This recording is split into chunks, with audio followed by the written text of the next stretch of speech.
Welcome to the podcast where together, every Monday, we explore hospitality in its very broadest sense.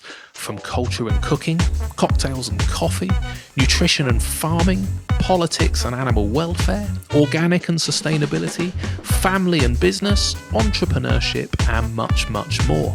Come and learn with me, Mark Cribb, about where our food and our drink comes from, and the businesses and, more importantly, the human beings that thrive on where we decide to spend our time and our money.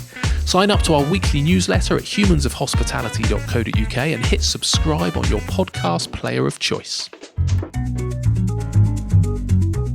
Imagine a time where every garage, community centre, care home and accountancy firm offer you an amazing, no-compromise cup of coffee.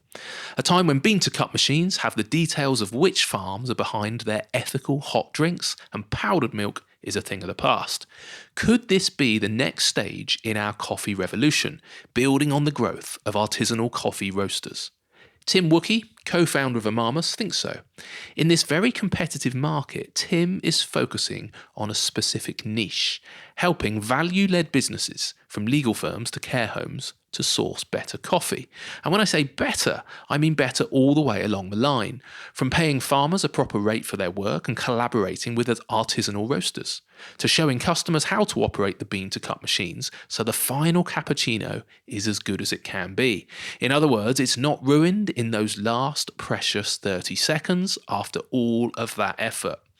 In this programme, you'll learn fascinating things about the life cycle of speciality coffee, how Jamaican Blue Mountain Mist slows the ripening process so the beans emerge with even more flavour, and why coffee specialists proudly slurp their way through a cupping session. Enjoy the conversation. Tim Wookey, thank you so much for agreeing to be on the podcast. Hugely appreciated.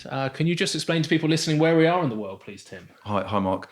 We're at my house, which is our kind of base of work, which is a bit ironic, really, because the role of our business is to improve the coffee experience in people's place of work.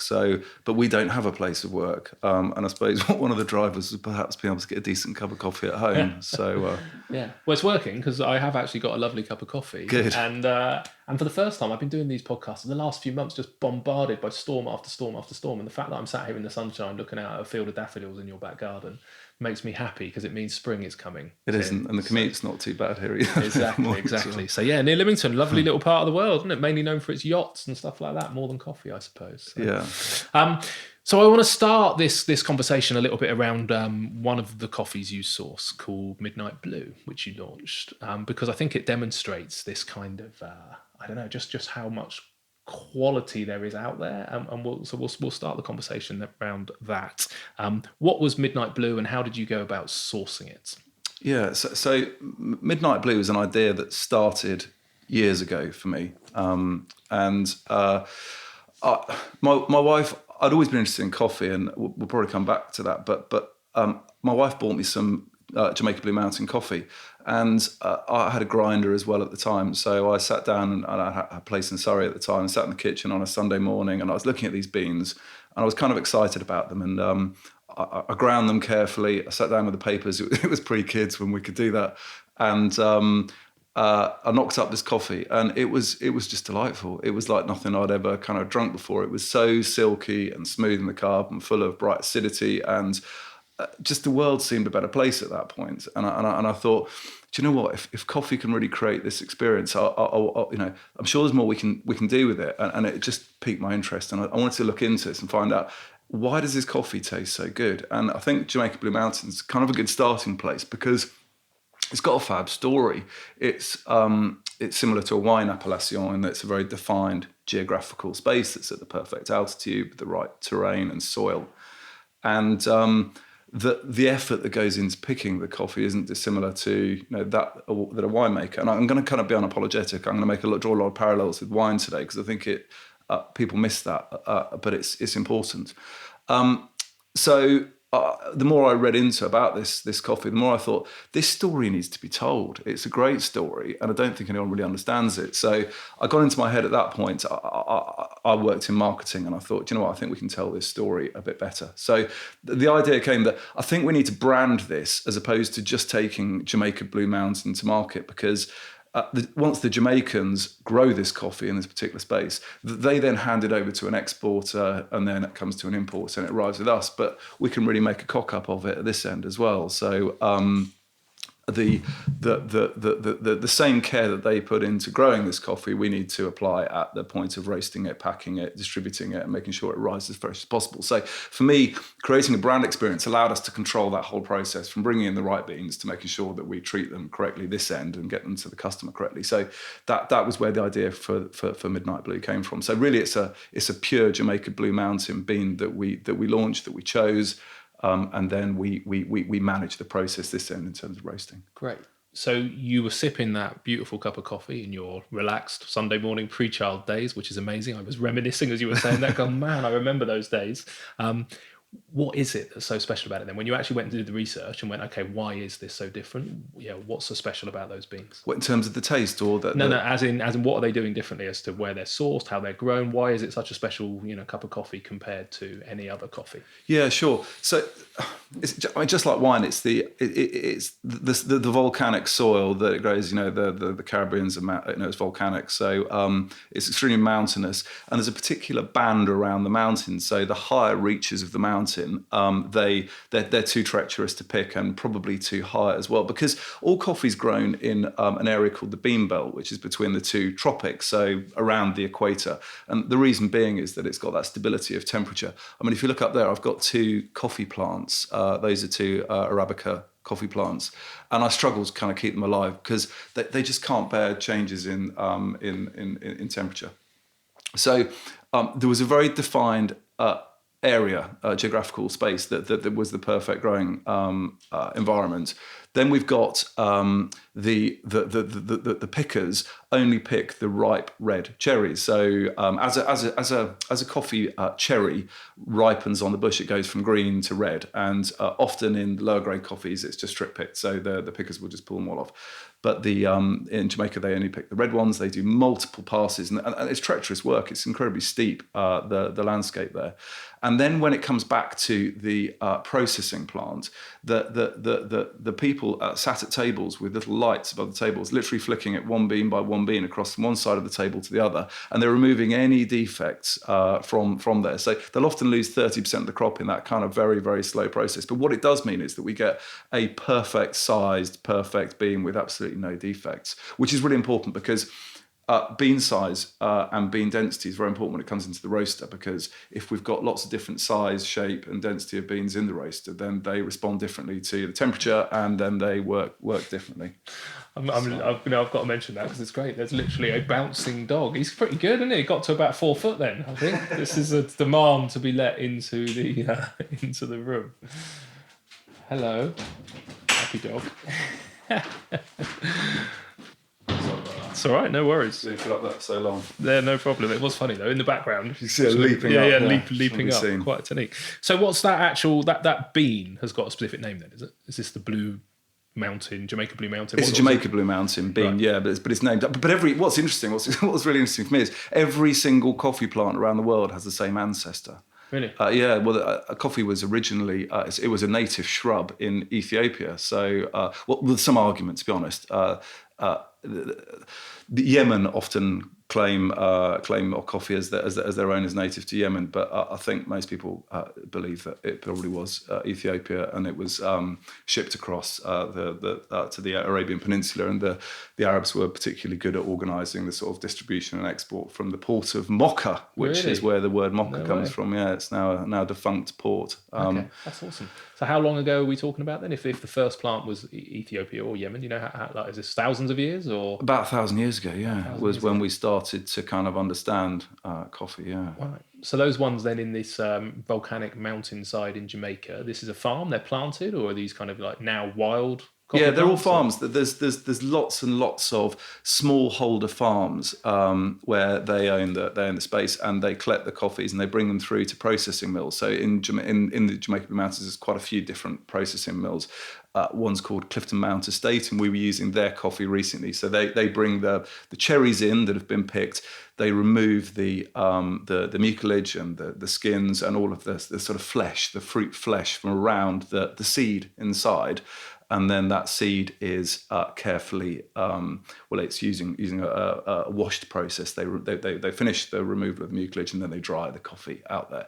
Right. And they get it down to about sort of 20% moisture, and then it's ready for export. So what we receive is a sort of bluey green bean, and the Jamaican Blue Mountain ones are particularly pretty. They do have a real kind of a blue hue to them. But the mountains are called actually Jamaican Blue Mountains because of the cloud cover. There's a persistent shroud of blue mist. And just going back to your point about the blue mist is helpful because it slows the ripening process down by up to 30%, which means that those particular cherries just develop more flavour. Right. The reason I'm smiling is that I just, we were chatting before we even started recording this, but that I love people's obsession and their geekiness, and isn't it amazing that, the volcanic soil, the mist, the nuances that go into creating something, because there's lots of good coffee in the world, but the very best, just those tiny little details that make such a difference are fantastic, especially that so many are created by nature. Again, when we were chatting earlier about the tea and the little mite that comes out and eats around the leaf of the tea tree, and then that tea tree releases some enzymes, and there's all these things going on in nature, which is way beyond what we can do as kind of human beings, isn't it? You can't make a mountain misty to improve your coffee. No. You've got to rely on that. So how did you go about sourcing that then? You clearly, did this start, you drank a nice coffee, you got on Google, you flew over there and had a look? Or I think it was probably from London, from Selfridges or somewhere like that. But I did, when I went back to get it again, I looked at the coffee sat in these kind of big silos, and I thought, well, how long's that coffee been sat there? I've got no idea when this has been roasted.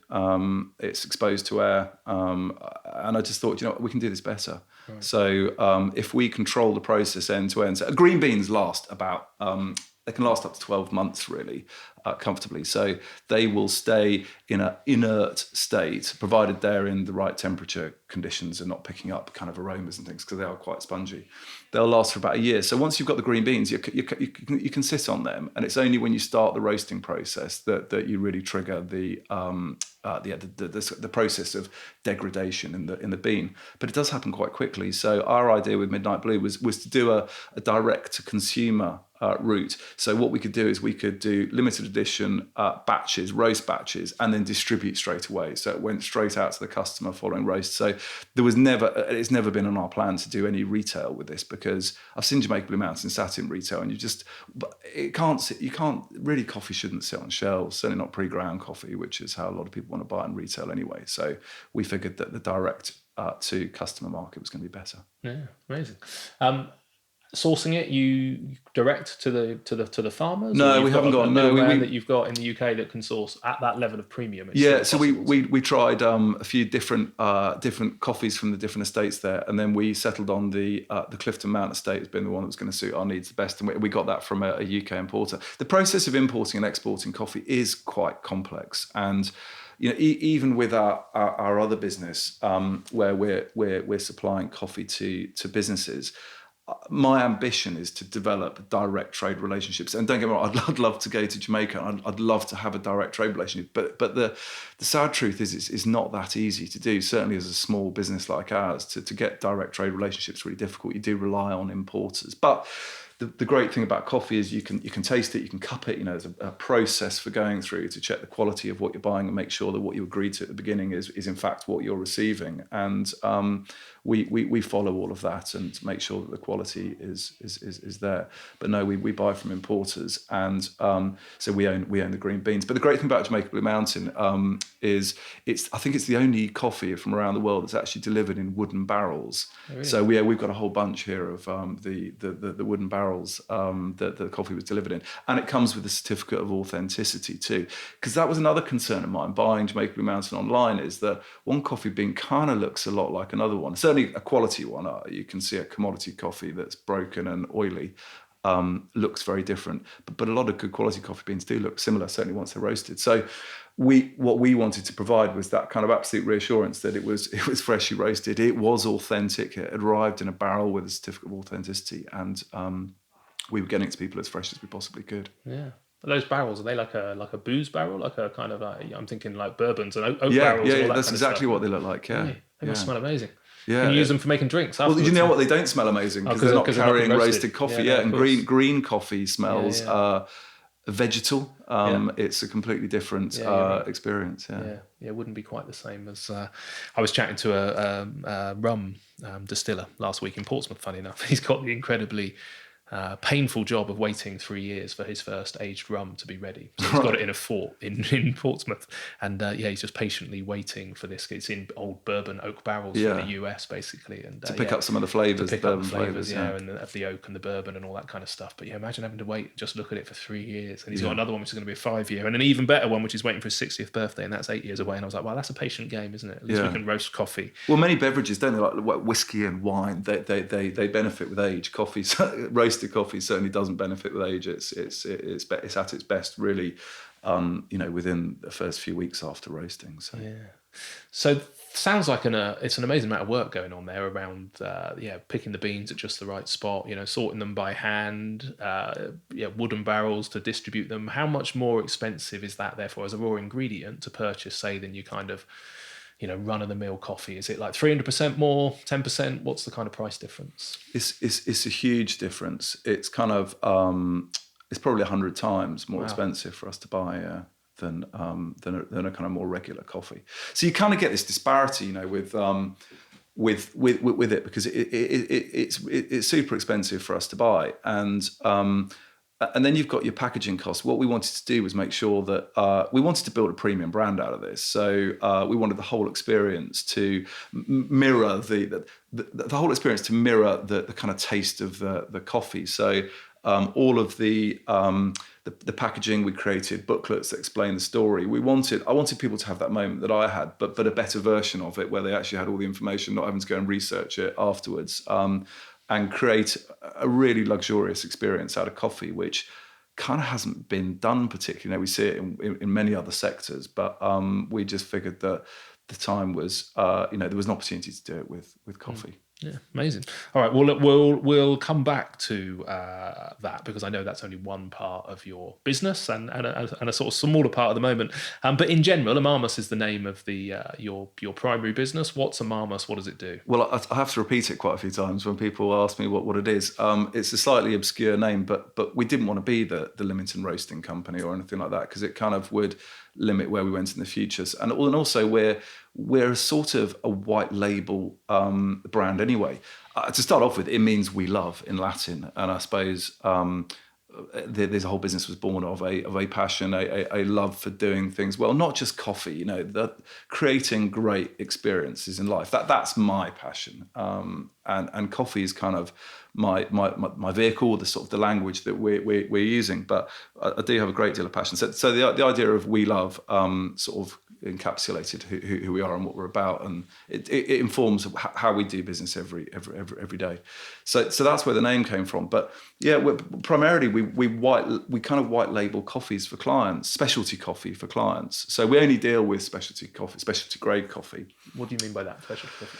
Specialty grade coffee, it's a widely misunderstood term, because I think people think it means a wooden clad coffee shop, a sort of stylish looking coffee shop. But it is an objective grading system for coffee, which means that it meets certain standards. And those standards are clearly defined by the Specialty Coffee Association, which was America and Europe, but they've now joined. And what they say is that a coffee has to meet a particular screen size. It has to have 0 primary defects in the green beans, so no insect damage, no rot, no fungal growth.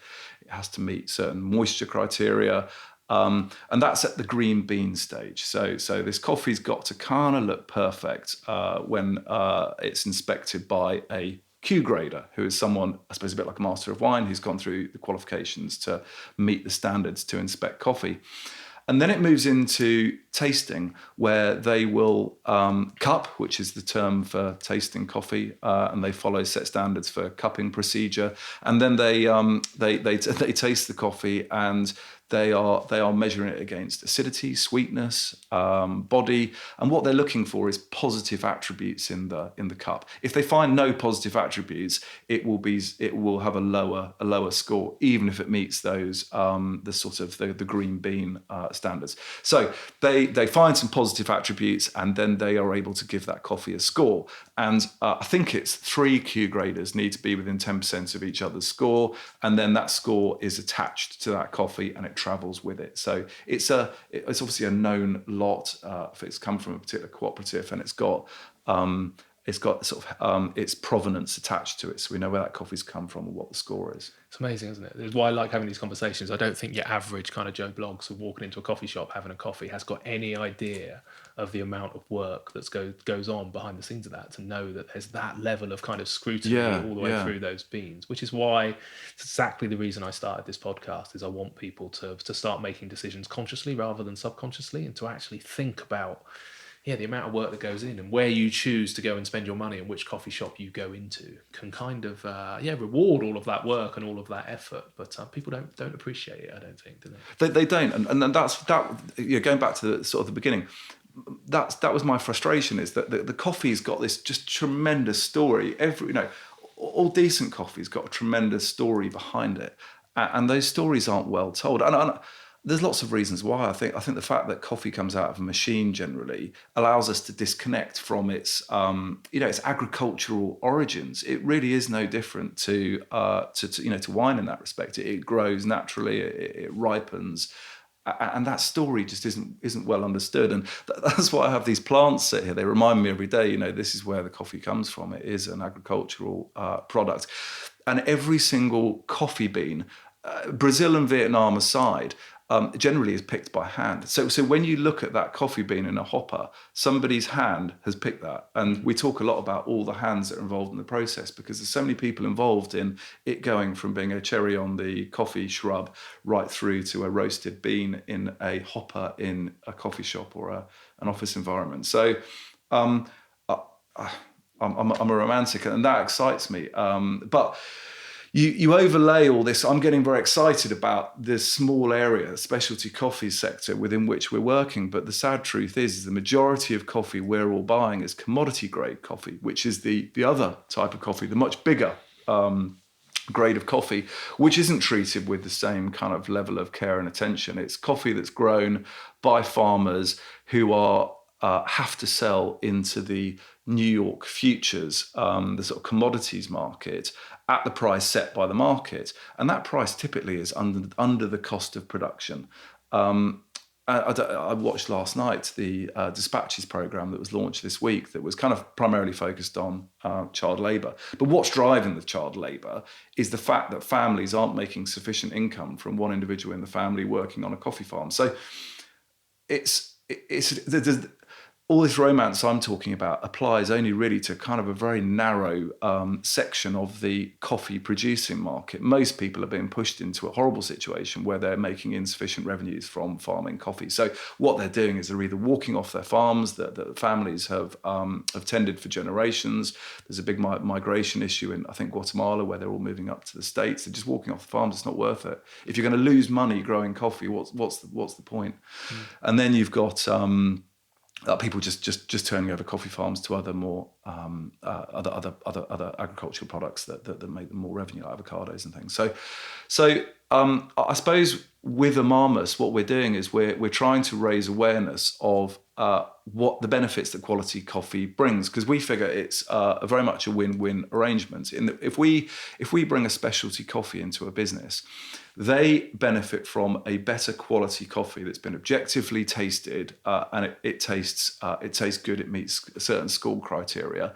The farmers are paid significantly more, not to the Jamaican Blue Mountain level. I mean that's extreme, and that's pushed up principally by the sort of Japanese. They buy 80% of the crop, but they will often get 3, 4, 5 times more for their specialty grade coffee than they would for a commodity grade coffee. So the revenues are better.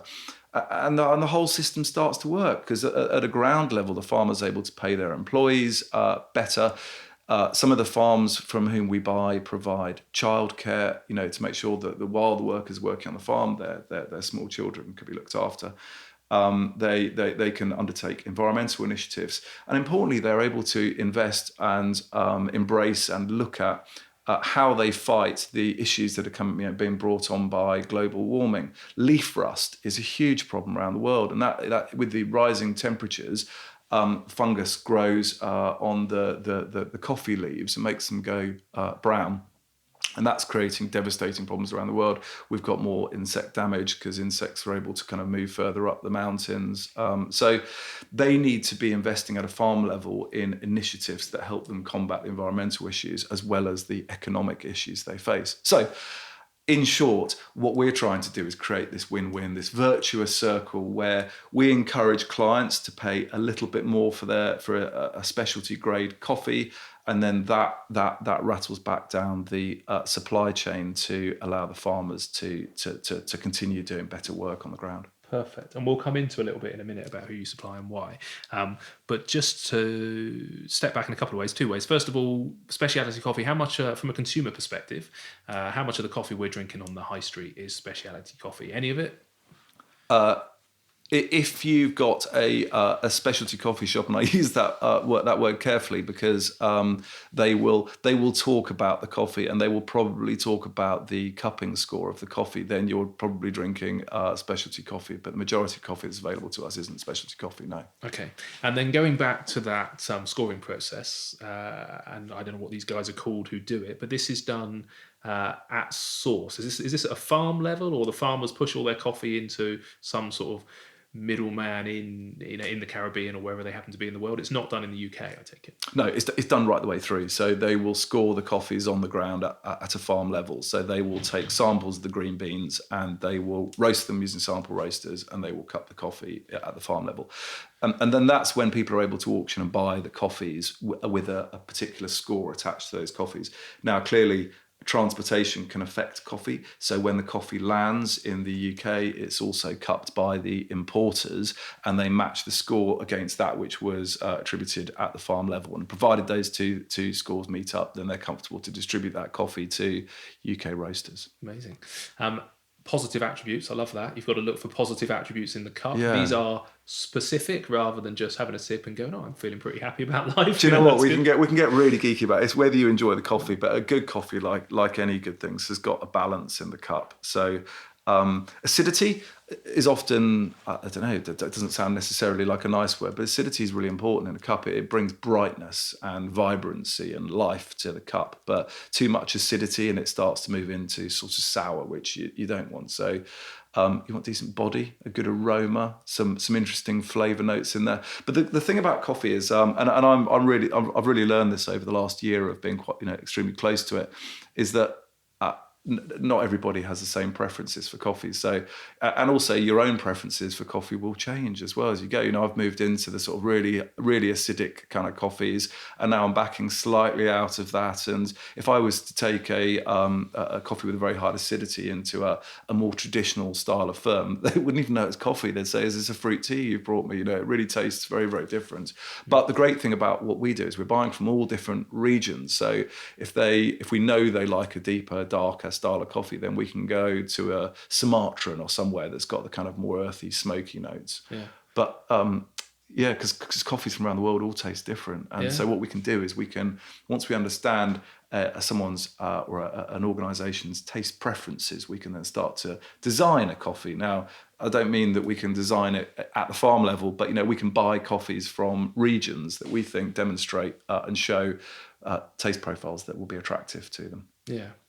I'm kind of thinking, how deep do you go? Because we've obviously done some of this cupping process and then the blends of coffee. And do you use a single origin kind of coffee, or do you start to blend to get kind of other nuances and other flavors and all that kind of jazz? But you're looking at all of that. The cupping process, you can only cup it once it's been roasted, can you? You can, yeah. Right. So I was listening to a podcast this morning, and someone has made a ready-to-drink coffee out of a green bean.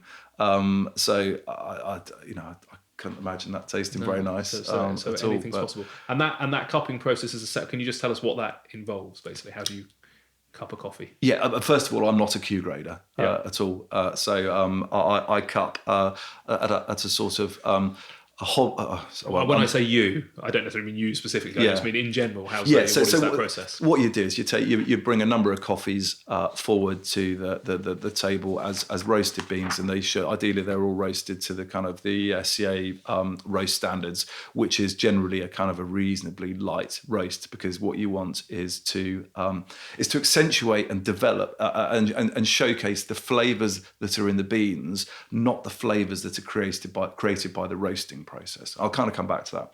But so we've got a consistently roasted bean, ideally, or beans, ideally, and then they're consistently ground. We measure them into a small bowl, like a teacup without a handle, and then we put hot water over the coffee grinds, and then we leave them to sit for 5 minutes. Then we break what's called the crust with a spoon, because in much like a cafetiere, all of the grinds will kind of create a crust at the top. So we break that, which allows the sort of majority of the remaining grinds to drop to the bottom, and wait for about 11 minutes. And after that, it's simply a case of getting a spoon, dipping it in and slurping. And what I learned was that the more noise you can make, the more professional you look, but I suppose more importantly, the more flavors are released in across your nose, because a lot of the flavors in coffee are the kind of the volatile compounds that you're trying to release, because your nose has got a lot of the receptors for flavors.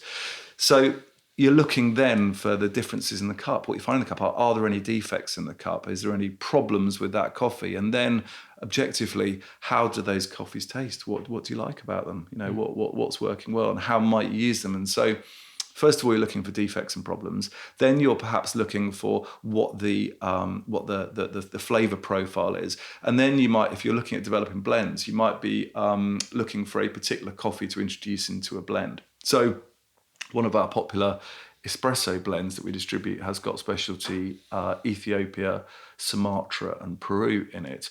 And each of those coffees brings something to the espresso party. A bit like, I think of it as music. So like the Ethiopian brings the treble, the floral, the high notes to the espresso blend and some of the aromas. Then the Sumatra brings the bass, the low levels, the kind of earthiness to it. And then you've got the Peru that's kind of got the chocolatey mid-range. And like music, like anything, if you've got that kind of balance, then it works well in the cup.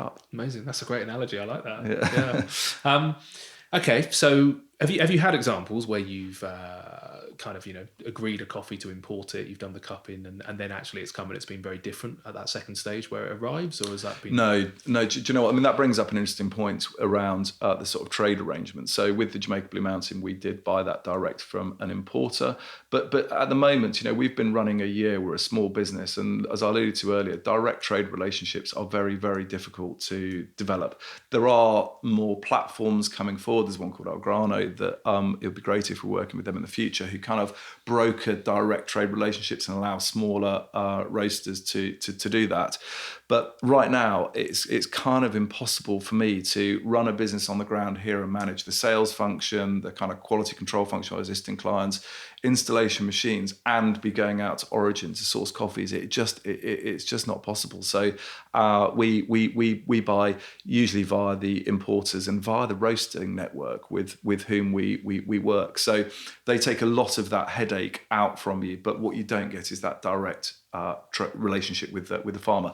That is exactly where we want to go in the future. I would like to be, I want direct farm trade relationships, because I believe that's the future. That's where we can really control the process end to end. But as a small business at the moment, we can't jump from kind of A to C. We got to step up B first and build our business to give us the opportunity, the resources to be able to kind of take the business to the next stage, which is where we'd like to go. So no, in answer to your question, the importers typically manage that process for us. Yeah, perfect. And having been in business, for 16, 17 years now myself, and we always try and end up trying to do everything ourselves. We employ our own bakers and our own butchers and stuff. And then I don't know, I get to the point in the end where I go, everybody's really good at their niche, and if you can find a really good importer who has got, and that's their business, and they have got the time to go out there and travel and cup and import and all that kind of stuff, sometimes it is just a more efficient process. But like you, I suppose it's that dream of being out there in a 4x4 driving around a coffee Yeah. farm, kind of meeting the local guys making it. But anyway, you alluded to it then. So the next stage in this process is the roasting stage, Yeah. having really good roasters. So in a similar way, you're not roasting yourself here, but you work within a quite a tight niche within the market, I guess. Can you just explain a little bit, I suppose, of the difference of where a lot of coffee is roasted and how you achieve the kind of level of detail that you need at that level of the journey? Yeah, so we work with a network of specialty hand roasting partners. So the ones we're working with at the moment, as you can imagine, being a smaller business, are reasonably local to us. But our ambition is to build a network across the UK because it's quite simple. There's about 430 independent roasters in the UK. It's really flourished. Lots of people have just down their tools and gone, do you know what? I want to roast coffee for a living, and they turn up every day at their roaster and they create beautiful coffee. But many of them are only roasting 1, 2, 3 days a week. So there's capacity in the independent roasting system for us to support them and bring in additional kind of volume. And they don't need to worry about the sales arrangements. They don't need to worry about the training. They don't need to worry necessarily about the packaging, particularly because we deliver all of that. So we work very much in partnership with our roasters. Now, I know how to roast. I've been out to Annecy with the SCA roasting camp, and at a very basic level, I really understand the roasting and the process that goes into it as much as I need to be able to talk to clients about why a coffee might be working for them or not, and to really have that partnership relationship with our roasters.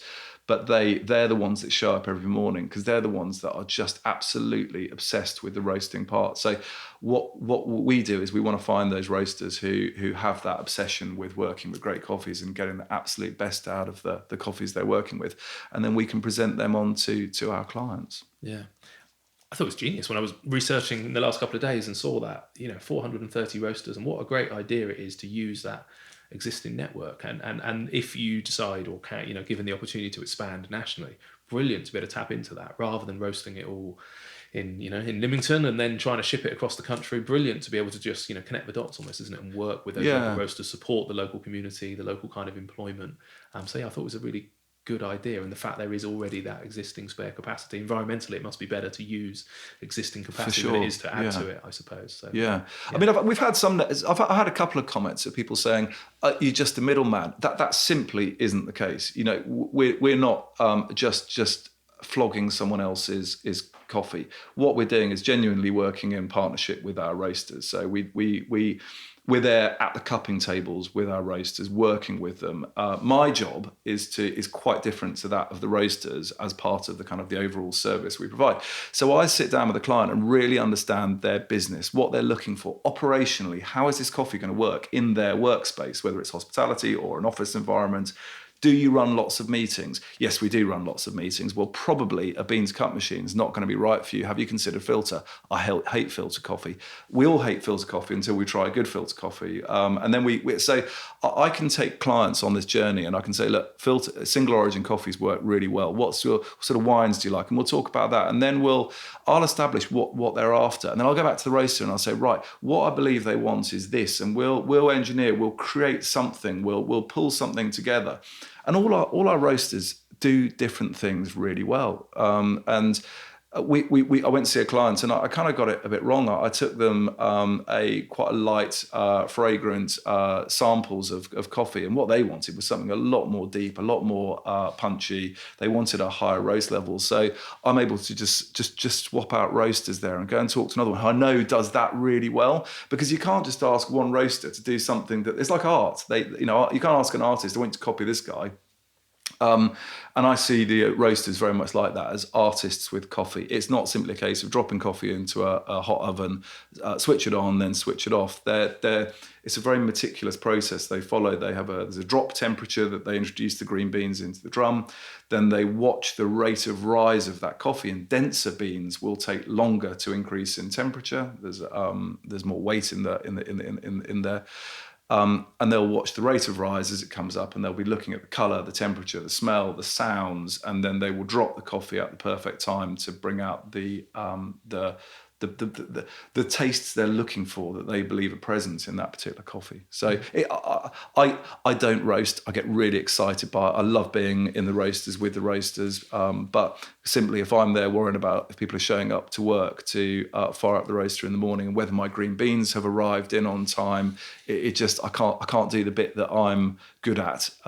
So it's very much a partnership arrangement where we all pull together to bring the kind of expertise around our clients. Yeah, no, I think it's great. I'm smiling because I've been in roasting as well. Heather, I think you know, don't Yeah, you, through yeah, Bad Hand. Bad Hand, we work with them, yeah. Yeah, great. And you're right. The level of love and attention that Heather will give, and the different recipes that she follows with different beans and different blends. If you've tried talking to Heather when she's roasting, you won't get much back. Yeah, and isn't it amazing again that people just wouldn't appreciate that level of detail because we get so used to this mass-produced kind of stuff. Wouldn't even know, how it's being roasted, but the fact it will be roasted on scale and it will just be following a formulaic approach, I suppose. But Heather will literally, like you say, drop it at exactly the right second that particular bean is perfect. So it's exciting what they can do and how they can change the flavours by extending that length of roast, or like you say, the kind of the temperature that it starts with, how quickly they're cooling it down. It's just brilliant how many nuances there are, I suppose. Yeah, and I mean the flip side of what we're talking about, the romance of kind of hand roasting is the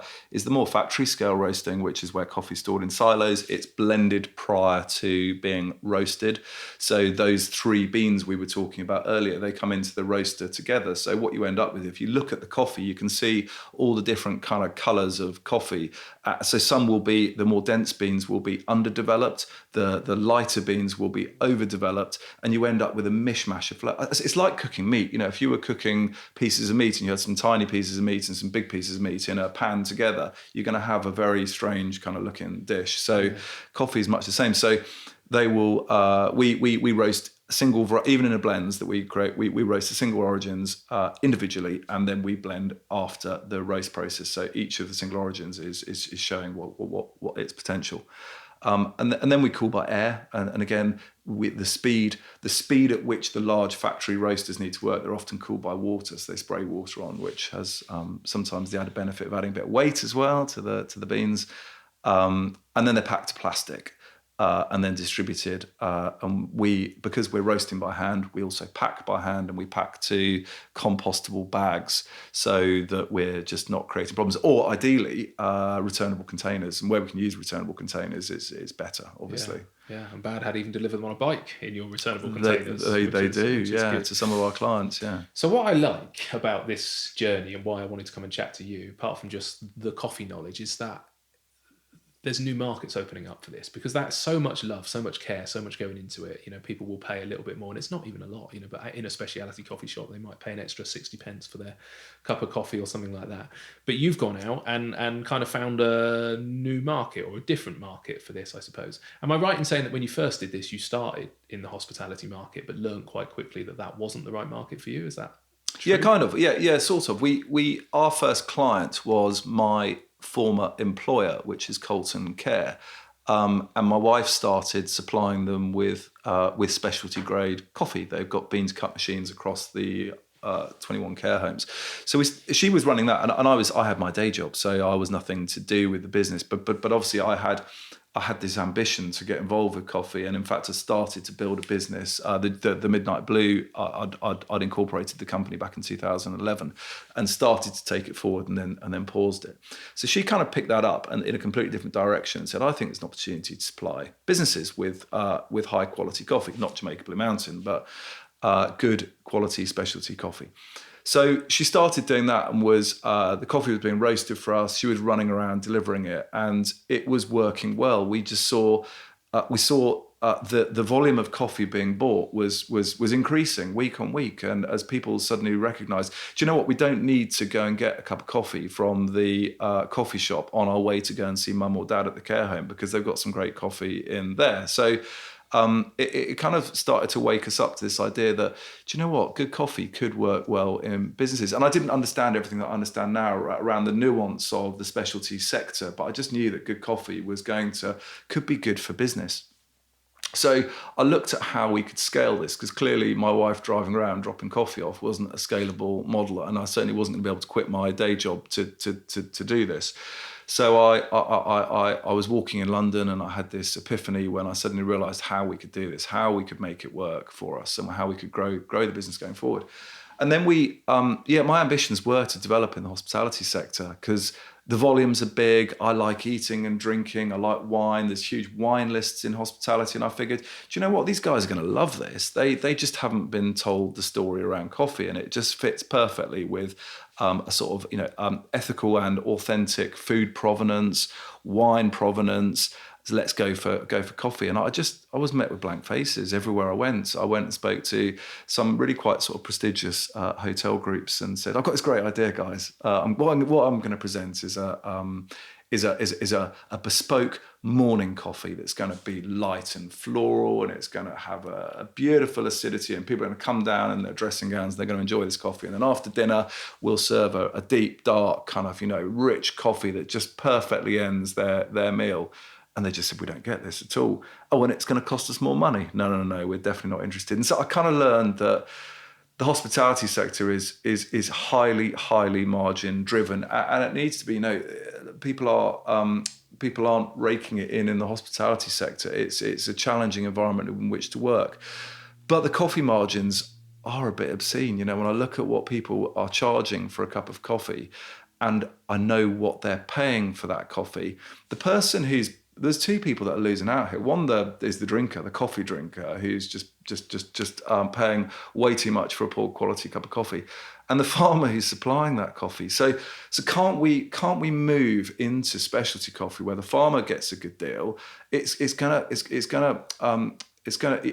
a choice there. Either the hospitality operator takes a bit of hit on their margin, or we push that increased cost onto the customer. And that's probably where we need to go. If people understand a bit more about good coffee, then they're probably willing to pay a little bit more, because the difference between, if you look at a kilo of coffee, you're going to get about 60 espressos out of that. So when you divide the additional cost of specialty coffee, a kilo of specialty coffee over commodity coffee, it really only works out as pence per serving. So it can work. It really can work. And I found it frustrating. But what I did was I just pivoted and said, do you know what? I think there's probably quite a lot of firms out here who are going to be driven by, in my corporate experience, everybody's trying to improve their client experience in their business, and they'll talk about it on their website, and they say, we want our clients to have the best experience, whatever that business might be.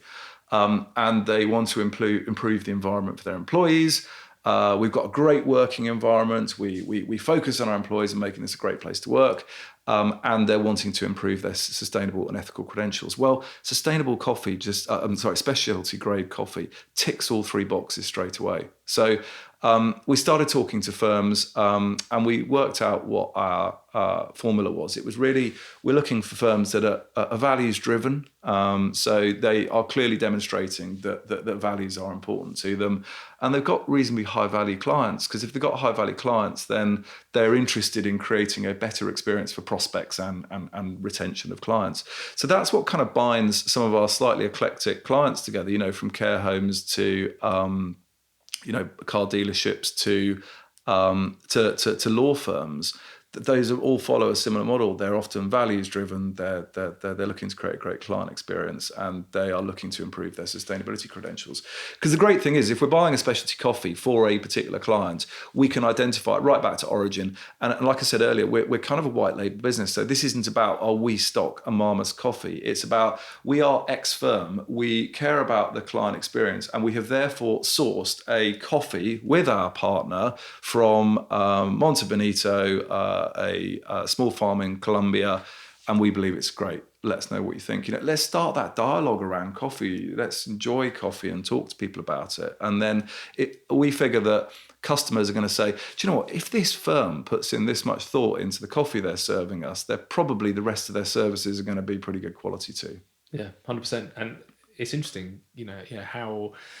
Well, in many ways, what a relief it is. God, I think about the number of meetings that I would get invited to, and I would deliberately have to make sure that I took my own coffee or kind of turned up with one, because you could pretty much guarantee if I was going to see my accountant or my solicitor or whoever it was, that the coffee would be shit. And you turn up with your own. But it is changing. I was in the Land Rover garage a couple of days ago just getting my car serviced, and they've literally built a coffee shop, a barista, in the garage, and a proper barista machine, and you could sit there and you could have a decent coffee while your car was getting serviced, and you think, Yeah, I just purely on a selfish level, it was exciting. But you're right. If you can encourage them to go to the speciality coffee, just to move up a level, so the benefits to the farmer and the ethos and the ethics and everything else behind the scenes. And the story that can be told, through point of sale. We distribute to our clients tasting cards, and the tasting cards sit in a meeting room, and they explain where this coffee's come from and what people should find in the cup. Because whether someone really likes that coffee or not, it's interesting to see. Well, this is what I should be tasting. Do I taste it? Then the whole thing becomes a lot more experiential, a lot more interesting. So nice. Yeah.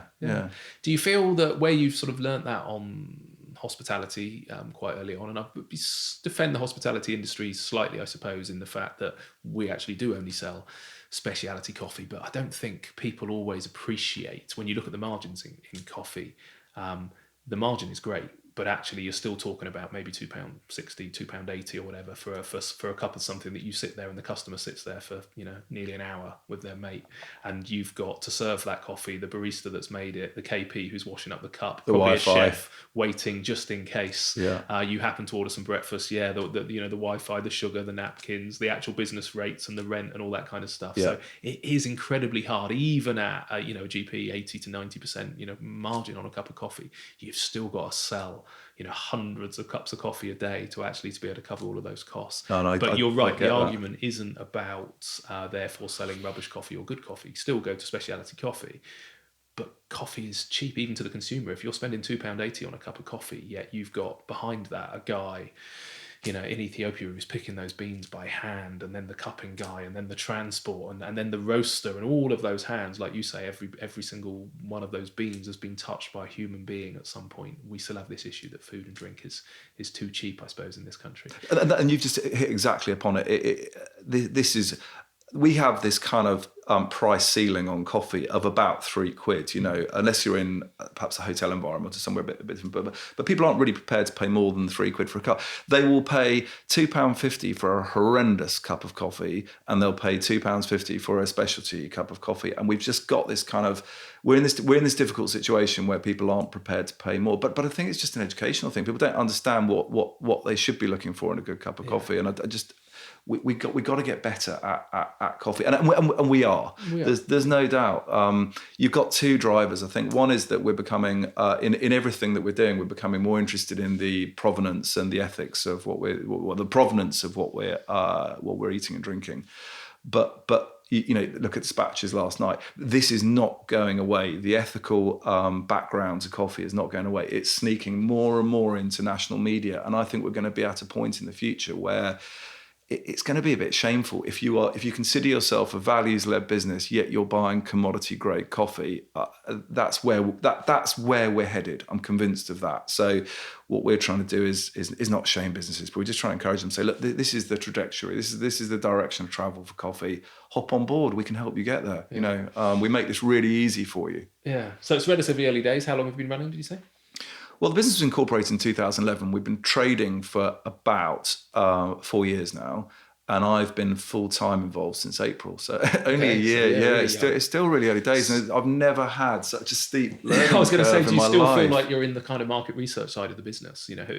Working out who is the client and who isn't the client. 100%. Yeah, every day I go and I learn something, and I go, do you know what? I didn't see that coming, and we learn from it. So whether it's getting our first lease arrangement away with clients, whether it's doing our first new beans cut machine, whether it's understanding more about water filtration.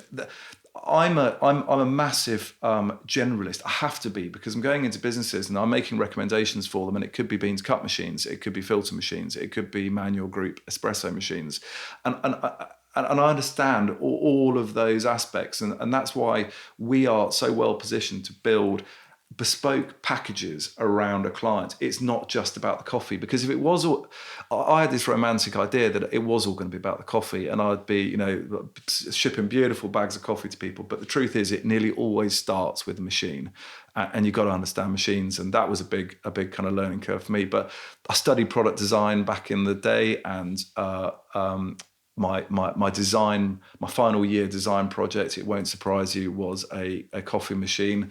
But I'm interested in how things work, and you go down another rabbit hole. We're talking about coffees and the sourcing and the growing aspects of it.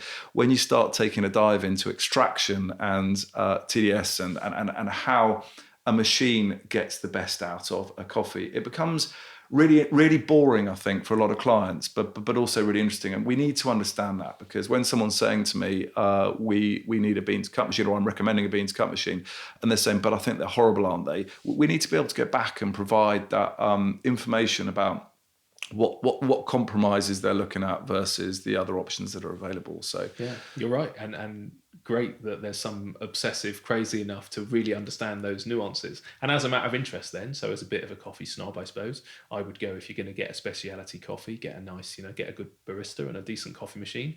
What compromises are there? If you go bean to cup and you literally press a button and get a cup of coffee, what is the compromise? Well, I mean, start off with, a lot of the beans cut machines that are out there in circulation have got powdered milk, and that's not going to create a great milk experience. But that's done for operational simplicity. The beans cut machines are better than most people think. I did an experiment recently. I went up to one of our roasters. I took one of our smaller beans cut machines. We sat it. It's £2,500 machine, ready to go.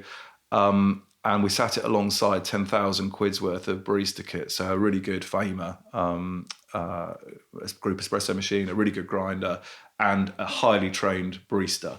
And we did the flat white challenge, and we pulled together, both pulled a flat white. Mine involved pressing a button, and his involved a lot of running around. And his was better. So here was the difference. There was a greater depth of flavour in the cup. It was a darker colour, the actual coffee.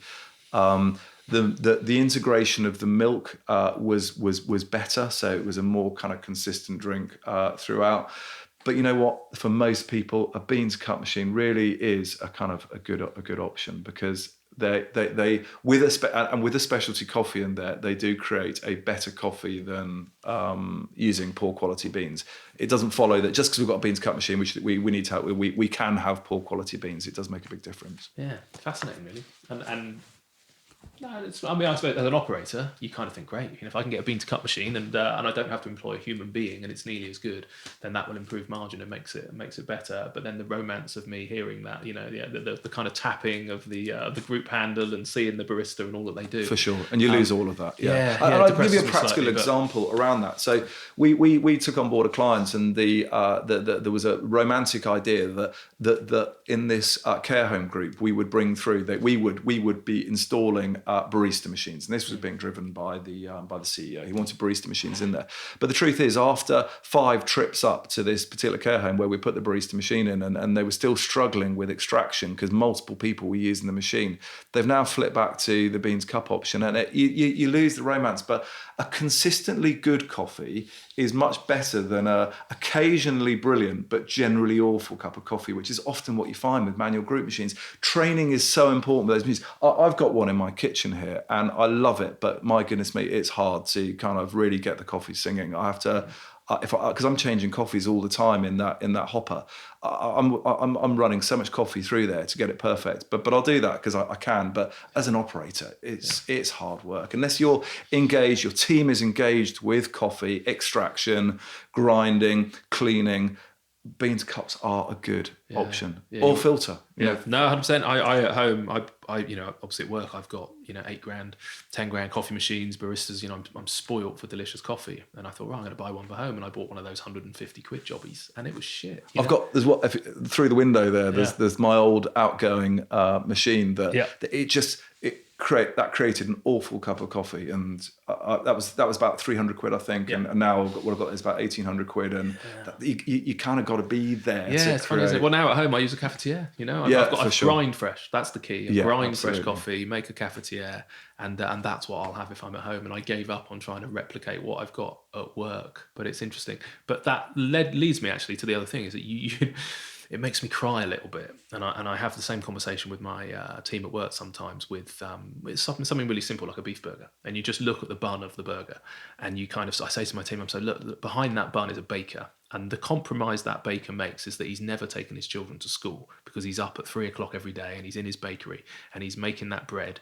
And you guys see it as just a beef burger, and you burn the bun or something. The chef burns the bun because he's turned his back and he chucks it in the bin, or I don't know, the floor. Remember, the floor staff might, accidentally knock the top of the burger off and stuff like that. So there's a lot of love and a lot of compromise. And that poor guy's, kids who maybe want daddy to take them to school, once a month at least, cannot do it. And it's the same in coffee. All of that love, all of that effort, all that hand picking and all of that work that's gone into it, and then it's over extracted, or it's served in a dirty cup, or the cup's got a chip in it, or the teaspoon's manky, or they spill it on the way to the table and don't kind of take it back and change it. And you're like, numerous human beings have put that amount of effort to get that bean to you, and in the last 12 seconds of its journey, around the globe, you screw it up, which is depressing.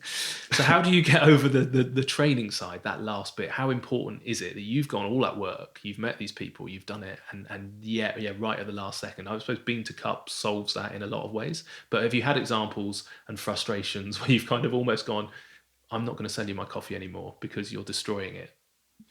Wow. We're a bit small at the moment to be able to make those big kind of or have you gone and had a drink decisions. And gone, man, I can't believe you just served me that. Well, the bean to cup machines, they require basic. I mean, I'm installing one. I'm going up to install one this afternoon, and the training will take about an hour to go through that. But it's all screen driven, so you can't really get it wrong. It's the barista piece that's really hard. Filter's difficult as well. People, I'll often go up and they'll say, "Okay, do you know what?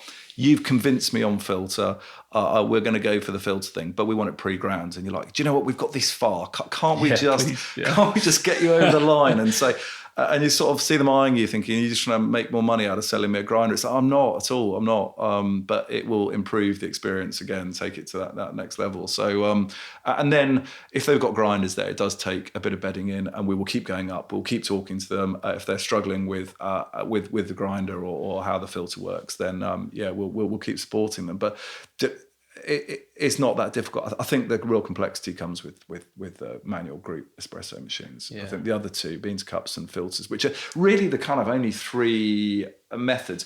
I love home brewing. I love V60s. We did a project a while back with a prestigious hotel where we were using our Midnight Blue coffee as a tableside serve. So you have a choice between the normal coffee, or you could upgrade to a £10 coffee at the end of your meal, in the same way you might upgrade go for a port or a cheese board. And the guys would roll out to your table and they would grind by hand beside your table. They'd use a Chemex and they would have pre kind of warmed water, and it would all be extracted right by you at the table. It was a beautiful way to kind of showcase coffee. Yeah. And that ran for a while, but that finished up. But I think it may rise from the ashes soon. So watch this space. Other people are interested in that concept, and I suppose that fits together because that flicks the switches in hospitality perhaps a little bit more than just buying a specialty espresso blend, because there's that theatre associated with it and incremental margin. So that's what we're trying to do, is just be, and goes back to this learning curve we're on at the moment, that, you know what, if we can bring perhaps more drama and theatre through coffee, then that's the route into hospitality, if that's the route we want to go. So yeah, there's different ways of doing it. Although I really like the fact that you are, the thought of, again, we were saying earlier before we started, but our generation is going to demand those kind of things from its care home, isn't it? You're not going to want an instant coffee in a crappy cup. And even my parents now would have that expectation. So I'm predominantly just excited that the more good coffee there is around places where you don't expect it, the better it is, like you say, to visit people in those places or even end up in them yourself. So I'm really pleased that you've found a niche and are providing good coffee where we wouldn't necessarily expect it. Coffee, though, is phenomenally competitive industry. Going back to Midnight Blue a little bit, I suppose, how did that go? Because you've got this clear aspiration of wanting to give people what fundamentally is an amazing experience, and to taste what you tasted all those years ago that inspired in some ways this journey that you're going on. Yeah. But it's a really premium product. Are we there yet where people actually get, because how much were you selling that for? Did people get it, and how's that bit of the business gone? Yeah, not so well. Not so well. It was okay. So to answer some of those questions in turn, are people ready for it? I think so. I think people are ready for it, but as is the challenge with a direct to consumer business, how do you connect with those people who are ready for it, who are interested, and who have got can afford to buy it? Because it was 80 quid for 250 grams, so it was a massive jump from anything that people were historically paying.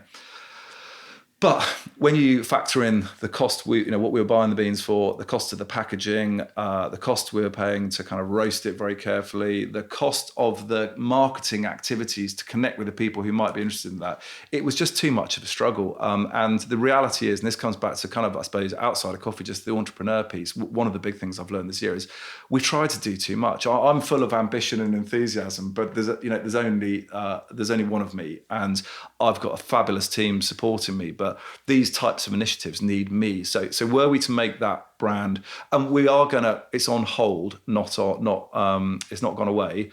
We're going to make it happen. But the truth is, you can't launch two businesses at the same time using shareholder funds. And I'm not interested in investment at this stage. I got some investment from my business partner, but we're not interested in taking on board venture capital funding. We want the freedom to do things the way we want to do them. So what we did was we put it on hold and focused more on the Amamus side of the business, because that in time will generate cash, and then we can choose to start to move some of that cash back into launching Midnight Blue. But yeah, it was hard work. To be successful, it needed me to be out there pounding the streets, talking to hotels about the opportunity, to be running events, to allow people to try the coffee, to kind of have that experience. It needed a lot of creativity and a lot of effort, which I would love to have put in. But the truth is it was still more of a gamble than perhaps the Amamus side of the business. And someone's got to kind of pay the mortgage and look after the family. So Amamus is the priority for the time being, and we'll come back to Midnight Blue. Yeah. Great learning, as you say. And it was the same, we again chatted earlier, Jennifer from Canton Tea, and the kind of, hundreds of pounds, if not thousands of pounds per kilo of some of the best teas in the world. But that couldn't be her market, though there's an appreciation, and that was the trigger, and that's where the love and the understanding of where tea comes from. And maybe the ultimate dream would to be in that market. Yeah, you've got to pay the bills. And that's the way it is, I guess. Yeah. That kind of focuses a little bit on the business side, I suppose.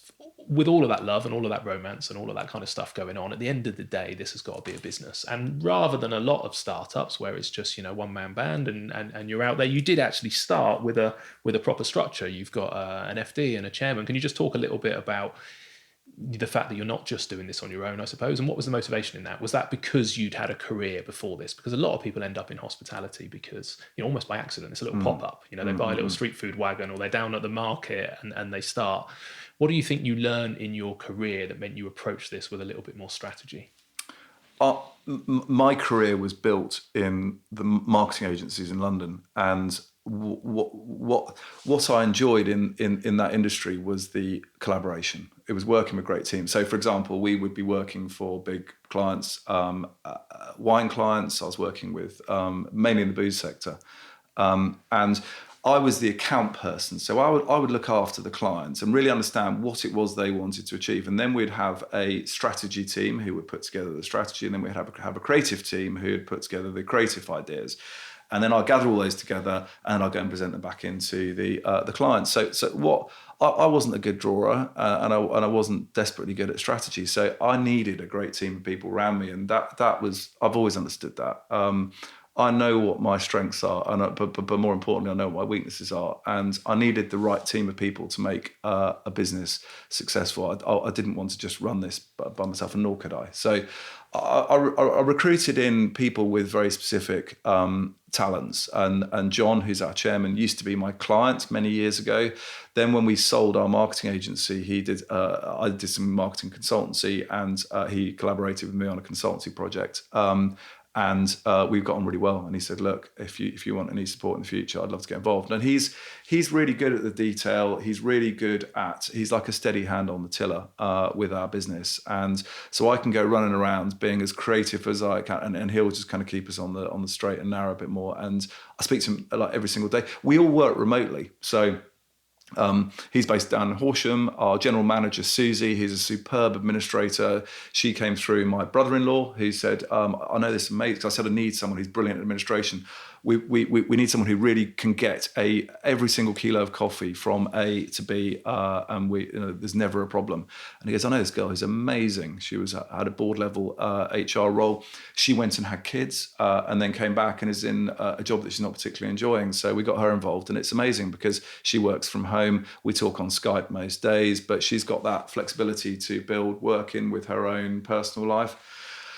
So she joined us, and she and my wife typically look after the operations and the sort of managing existing clients. I focus on sales and coming up with new creative ideas in coffee for clients, and then John and I collaborate on that. And then we've got David, who's our sort of part-time finance director, who's been CFO for quite a few big firms, and he brings real structure to the management accounts because if you haven't got a clear structure to your business, then and a clear path and where you're going, it's unlikely to be successful. And if I was by myself, I wouldn't have made it to where we are now. So it's been fun. Our plan is to grow going forward. We probably need to build in the sales support for me because I'm doing a lot of the sort of the meeting the clients, the specification. I suppose it's a grand term, but sort of consultancy. So talking to them about trying to understand what they need and then making recommendations.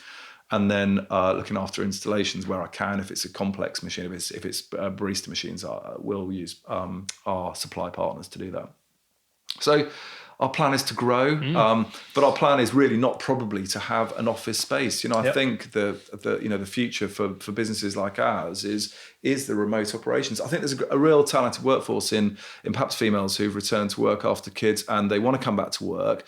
They want to be part of something exciting and special, but they don't necessarily want to commute to work every single day, and we can give people that flexibility. Yeah. But it relies on recruiting well. You need the right mindset that people are able to work remotely. But yeah, no, brilliant. And you get such loyalty, I think, as well then, because if you create an opportunity that they can build around their lives and kids and stuff like that, then God, there's some dull jobs out there they could be doing. I think they're so excited and grateful to find something with a genuine kind of opportunity. So, but that structure's brilliant. I think you do learn that. And I look at how I would do my business differently now if I was starting again and just what I've learned. And I think you're right. Everybody's got a sweet spot. Everybody's got a little niche they know. And I'm so grateful that somebody out there likes reading legal documents and scoring because God, every time, and my FD who just gets buried in numbers, and I'm so grateful that people like you are on planet Earth because it bores the arse out of me. Yeah, it's so important and you need it. So, and I think the important thing is we're all aligned around this kind of higher purpose, which again sounds a bit grand, but we really do all understand, even in the day-to-day of what we're trying to achieve. It's really simple. It's better coffee for better business, and that sounds a bit trite, but it really is what we're about. Better business means better business for the farmers on the ground in the coffee lands, as well as better business for our clients. And so every day we're all driven around that same purpose. How can we create better experiences through coffee and a better kind of world, in which we're operating? And because we're a new business, we've got the freedom to do things the way that we think are right. And that for sure, everybody, all of us are all motivated by that same common purpose. And it also helps you make decisions. So for example, we're looking for other partners to bring on board because clients are saying to us, do you do tea? And we're like, no, I don't really know much about tea. I know a bit more after listening to the Canton, your episode there. But so we're looking for, and by having that kind of higher purpose means that the first question we ask is, are you ethical and sustainable in terms of how you go about doing your business? And they say yes. Right, let's try some of your products. And the same, we're looking at biscuits, because so often we just see single plastic packaged biscuits in meeting rooms, that are just generic and horrible looking. So why can't we take something a bit more authentic and handmade? So we're just talking to a local supplier here actually, which hopefully we'll be announcing shortly. But my first question to him was, it looks like all your products are packaged in plastic. And he said, they are, but we're just changing over to compostable packaging. So I said, good, because we couldn't work with you unless that were to be the case. So it provides a very clear focus for what we're doing going forward, outside of coffee as well, to build the business. Yeah, it's funny, isn't it? I was at a trade show a couple of weeks ago, and it was a meat supplier, butcher, came up to me, and he's like, "Oh, I run restaurants. Do you need a meat supplier?" And there's pictures of all these beautiful cows behind and all this kind of stuff. And it was towards the end of the show. I don't need a new meat supplier. I've got a good one, but I just looked at his stand, and it all looked lovely with the little sort of dandelions and stuff like that. And I said, "What do your cows eat?" And he's like, what? I said, what do your cows eat? So if you want to be my butcher, what do your cows eat? And he said, I've been doing this 10 years. Nobody's ever asked me what my cows eat. And I was like, really? I said, I find that a little bit depressing because you're only going to get great steak and great cows if your cows the inputs, eat grass, yeah, and they're out in the field. I said, if your cows are, reared in a barn and fed grain and antibiotics and all that kind of stuff. And he just looked at me like I was bonkers. And he said, do you want a price list? And I said, no, I don't want a price list. I said, I'm not interested in what your price is until I know what your cows eat. Yeah, for and sure. then we'll look at prices. And it's nice to be in an industry long enough, I suppose, where it's the same with you, isn't it? Ethos and ethics start there before we even start talking about the details of pricing and whether we want to supply you and stuff like that. Yeah, are you a value-driven business? And so it's interesting. And I think the other thing that's sort of come up in this is the same in the UK. You talked about some of the coffee suppliers almost making stuff below cost. And actually it's the same in the British farming community. There's a lot of stuff which is produced and sold, sub cost. Look at milk, at its lowest level. And the pressure that therefore is put on farmers to produce. But in the same ways you've got specialty coffee, you've got kind of specialty milk, you've got specialty meat providers. So chatting to the New Forest Mark and others about this, getting back to how should animals be reared. And actually the price difference isn't massive in a similar way to coffee. What you need to, if a farmer can know the end price of what they're going to be selling rather than just market price, they can put a lot more love and a lot more effort into looking after and caring for that animal and looking at what it's fed and feeding it a kind of premium kind of grasses, whatever it is, for its whole life. And it is just about almost getting back to that speciality. It's not about having meat every day. It's about having meat 2 or 3 times a week and eating better. Do you know what, and it's the same with coffee. It's kind of like, don't have 10 cups of coffee a day and drink crap. Have 2 or 3, but pay an extra 50p. Yeah. The revelation for me was when Jamie Oliver did his piece around, the sort of battery chicken farming. It was, that was a real eye opener for me. But exactly, just drink less and just be a bit more considerate about what you're buying and the impact that where you're spending your money, what impact that has down the track. Exactly, yeah. And there's a reason this is called the humans of hospitality. Not the brands of hospitality. It's because, as you alluded to, it's all about. Fundamentally, I think humans want to look after other humans, and it doesn't matter whether they're our neighbour or whether they're the other side of the world growing our coffee. We do want that guilt-free opportunity, but more than that, if we can create opportunities for their education and to live a better life, we're on planet Earth for such a blink of an eye, aren't we? The better life we can all lead, the better. So, drawing to a close, just I suppose. With this being maybe second or third career, we haven't gone into too much detail of what you did before, but anything in particular you've learned that's gone really, really well, and you think there is a nugget of wisdom, or anything almost that you've unlearned where you go, man, I wish I'd learned that quicker, that's gone really badly? Well, my dad was always an entrepreneur. He always ran his own businesses for pretty much as long as I can remember, and so did my mum. So I'd always wanted to run my own business, but he always said to me, it takes longer and it costs more money. And I thought, yeah, it's fine. I'm going to crack on with this and it's going to be fine. It took longer and it cost a whole lot more money. And we were able to raise money ourselves, but wow. I hadn't realised everything. Just particularly we are the way we set up is not to run on a shoestring and not to wing things and do things by the seat of our pants. That was particularly because we're working with an awful lot of law firms and professional services firms. We wanted to do things well, and doing things well costs money. So in terms of legal advice, everything, the professional advice that we've had has been great, but it comes at a cost, and it's it's taken longer. There's certainly in the coffee sector, there's a lot of inertia people have with their existing coffee supplier. People aren't prepared to jump out. So we've learned a lot about the timescales there. Other things learning, we tried to do 2 things at the same time. We tried to do Midnight Blue and Amamus, and I'm convinced. Amamus is going really, really well. I'm delighted with the direction of travel there. I think we're learning more. We're getting better each day at what we do. I would love to get Midnight Blue away. It's my passion project, but I shouldn't have launched a passion project at the same time as doing the main job. So one only has so much time, and I work all the time. But I love what I'm doing. But you can't do that forever. So even putting in all the hours during the day, at night. We couldn't get, even with our team, the 2 businesses away at the same time to be successful. So don't bite off more than you can chew. Don't do too much. You're right. Everything does take longer. Apparently, it's very common. We always overestimate what we can achieve in a year and underestimate what we can achieve in 3 years, and it's pretty much a common human trait, basically. Yeah. So it does just take time. It's crazy. Brilliant. Thank you for sharing your journey and your passion for what you do. And thank you, I suppose, for making sure that more places that we all visit have got better coffee. It's appreciated. if people want to find out more about you, where should they go?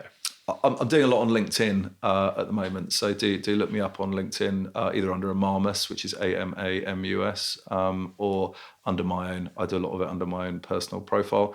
And we've got a website, amamus.coffee. So take a look at that. There's a bit more information there on what we do. But thank you, Mark. Thanks for coming down and chatting to me. No worries, perfect. I will put some links. I've seen you very active on LinkedIn, actually, so I will put some links on the show notes that will go with this episode as well. So humansofhospitality.co.uk, if people go there and just type in Tim. I think you're the first Tim I've done into the little search bar. You will come up and we'll put some links through as well. But good luck, keep in touch, and thanks very much. Thanks, Mark. Cheers. Bye.